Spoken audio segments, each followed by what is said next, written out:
Hi friends, നമ്മൾ കഴിഞ്ഞ ദിവസം കോക്കയെ കുറിച്ച് പഠിച്ചിട്ടുണ്ട്, കോസ്റ്റ് ഓഫ് കസ്റ്റമർ അക്വിസിഷൻ.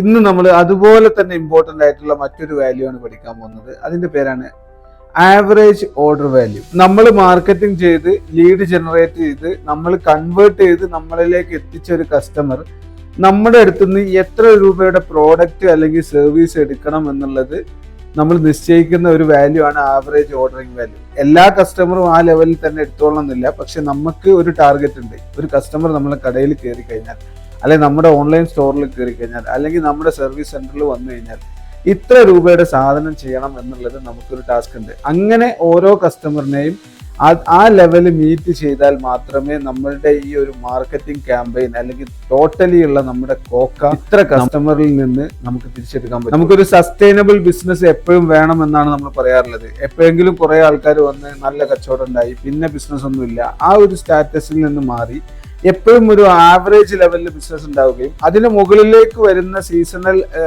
ടൈമിലോ അല്ലെങ്കിൽ വേറെ എന്തെങ്കിലും ഇവന്റോ മറ്റോ ഉണ്ടാകുന്ന സമയത്ത് കിട്ടുന്ന അല്ലെങ്കിൽ എന്തെങ്കിലും ഒരു ട്രെൻഡിന്റെ ഭാഗമായിട്ട് കിട്ടുന്ന ബിസിനസ് നമ്മുടെ ബിസിനസ്സിലെ ഹൈക്കായിട്ടും താഴോട്ട് പോവാതെ ഒരു ആവറേജ് ബിസിനസ് മെയിൻറ്റെയിൻ ചെയ്തു പോകാനും നമുക്ക് ഇത് മസ്റ്റായിട്ട് ഉണ്ടായിരിക്കണം. അപ്പൊ നമ്മൾ നേരത്തെ കോക്കയെ കുറിച്ച് മനസ്സിലാക്കി.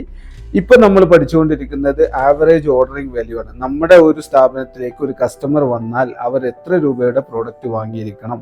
ഓക്കെ, ഇതിന്റെ അടുത്തൊരു വാല്യൂ കൂടെ നമുക്ക് പഠിക്കാനുണ്ട്. കൃത്യമായിട്ട് നമുക്ക് ബിസിനസ് പഠിച്ചു മുന്നേറാം. Thank you very much.